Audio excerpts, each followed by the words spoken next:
अमेठी से कांग्रेस सांसद किशोरी लाल शर्मा ने महाकुंभ की तैयारियों को लेकर सवाल उठाए। उन्होंने कहा कि कागजों पर तैयारियां बहुत होती हैं, लेकिन हकीकत में कुछ और होता है। कुंभ पे सरकार के दावे जो हैं ठीक है, उसके सत्यापित कर लिया जाएगा। अभी तो शुरू तो होने दो कुंभ को, मतलब अभी तो उनकी तैयारी ही चल रही है। ठीक है, तो देख लेंगे जब उनकी तैयारियां जो हैं।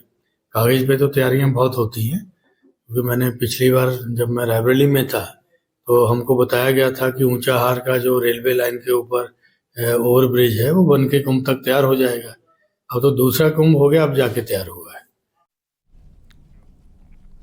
अरुणाचल प्रदेश के तवांग में टहल रहे पर्यटक झील के बीच में फंस गए और झील में जमी हुई बर्फ अचानक टूट गई।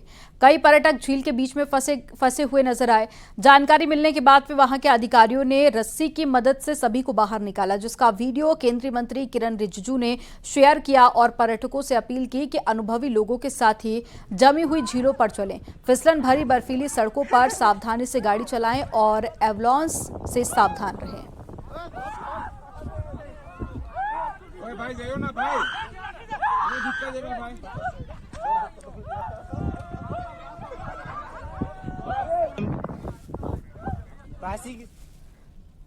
महाकुंभ में कालीन नगरी के कैदियों का हुनर शोभा बढ़ाता हुआ दिखाई दिया। विशेष कालीन तैयार की गई और इसे कुंभ नगरी की ओर भेजा जा रहा है। जिला अधिकारी ने जिला कारागार से कालीन वाहन को हरी झंडी दिखाई। महाकुंभ मेला क्षेत्र में जिला कारागार भदोही के नाम से एक विशेष स्टॉल लगाया जाएगा, जहां इन कालीनों को बेचा जाएगा। प्रयागराज में लगने वाले महाकुंभ के लिए ओडीओपी का स्टॉल जेल विभाग की तरफ से लगाया गया है, जिसमें विभिन्न जेलों में तैयार की गए प्रोडक्ट्स का डिस्प्ले होना है। इस क्रम में भदोही जनपद द्वारा यहाँ का जो हमारा डिस्ट्रिक्ट जेल है, इसके जो बंदी हैं, इनके द्वारा कारपेट वीविंग का काम किया जाता है और हम लोग बाहर से प्रोफेशनल डिज़ाइन लेकर और रॉ मटेरियल लेकर हम लोग यहाँ पर इसका उत्पादन करवाते हैं।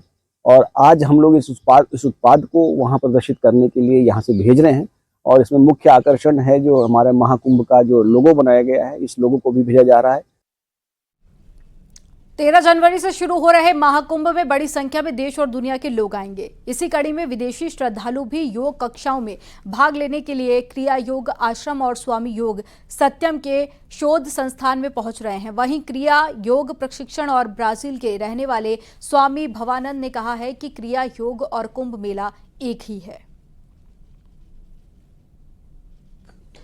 ऐसा मौका है जीवन में जो कि दुर्लभ है और उससे जीवन की हर मुश्किल का निदान होता जाता है। पिछले 19 वर्ष से मैं यही साधना कर रहा हूं परम पूज्य गुरुदेव स्वामी श्री योगी सत्यम के संरक्षण में, और ये मैं पूरे दावे के साथ कह सकता हूं कि जीवन की हर मुश्किल जो आज तक मैंने अपने पिछले विगत वर्षों में महसूस की थी या जिसको एक्सपीरियंस किया था, वो सब अपने आप ही उसका समापन हो गया। महाकुंभ 2025 में फायर सेफ्टी को देखते हुए इस बार 2 नए प्रयोग किए गए हैं जो पहली बार हुए हैं।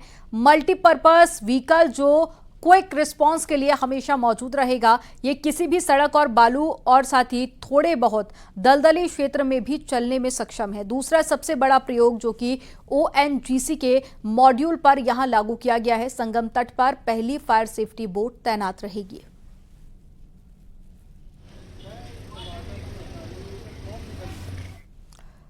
प्रयागराज में महाकुंभ की तैयारियां जोर शोर से चल रही हैं। देश के कोने कोने से ही नहीं बल्कि श्रद्धालु विदेशों से भी पहुंचने वाले हैं। उत्तर मध्य रेलवे महाकुंभ के लिए 13,000 ट्रेनें चल रही हैं और इसमें 10,000 तो नियमित ट्रेनें होंगी और 3,000 विशेष ट्रेन होगी। उत्तर मध्य रेलवे के अधिकारी शशिकांत त्रिपाठी ने बताया कि महाकुंभ मेले के 50 दिनों के साथ साथ इसके पहले और बाद के 2 से 3 दिनों के दौरान कुल 13,000 ट्रेनें चलेंगी और इन 13 ट्रेनों में से 10,000 नियमित ट्रेनें और 3,000 विशेष ट्रेनें होंगी। लंबी दूरी तय करने के लिए 700 मेला स्पेशल ट्रेनें हैं। वहीं लगभग 1800 छोटी दूरी की ट्रेनें 200-300 किलोमीटर तक चलेंगी।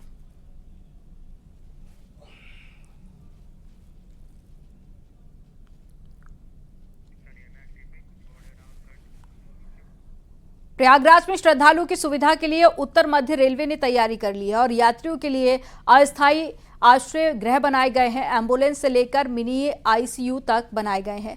रेलवे हर प्लेटफॉर्म पर मेडिकल बूथ पर नजर रखेगा और साथ ही हर प्लेटफॉर्म पर डॉक्टर्स और साथ ही पैरामेडिकल की टीम भी तैनात रहेगी। इसके अलावा अगर किसी व्यक्ति की हालत गंभीर हो जाती है तो प्रयागराज रेलवे स्टेशन पर 6 बेडेड हॉस्पिटल भी है, वहां पर भर्ती किया जाएगा। यहां मिनी आईसीयू भी बनाया गया है।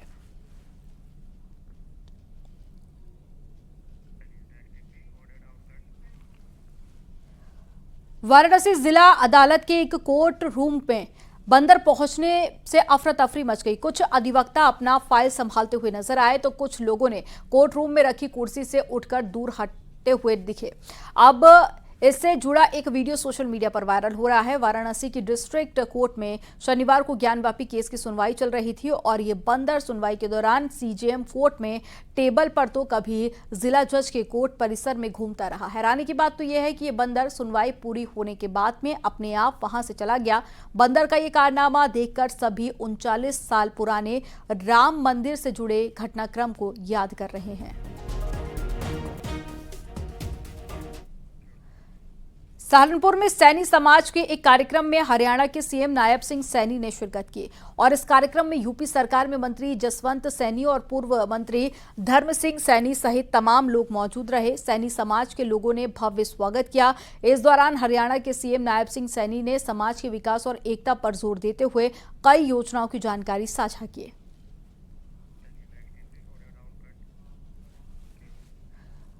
आज पूर्व मुख्यमंत्री कल्याण सिंह की जयंती है। इस मौके पर लखनऊ के मॉल एवेन्यू में कार्यक्रम का आयोजन हुआ।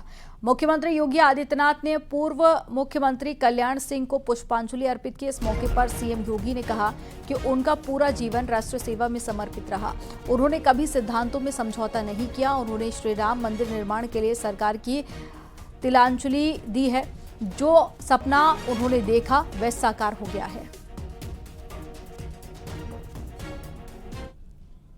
ने अपनी सरकार को तिलांजलि दी श्री राम मंदिर निर्माण के लिए। आज वो सपना साकार हुआ है तो सरदेव बाबूजी की आत्मा को भी असीम शांति प्राप्त हो रही होगी कि उनका जो सपना था वो सपना साकार हुआ है। अयोध्या में श्री राम जन्मभूमि पर भगवान श्री राम का भव्य मंदिर का निर्माण का कार्य आज संपन्न हो रहा है। बहनों और भाइयों, यही है दूरदृष्टिता। जो सपना देखा था वो साकार हो गया।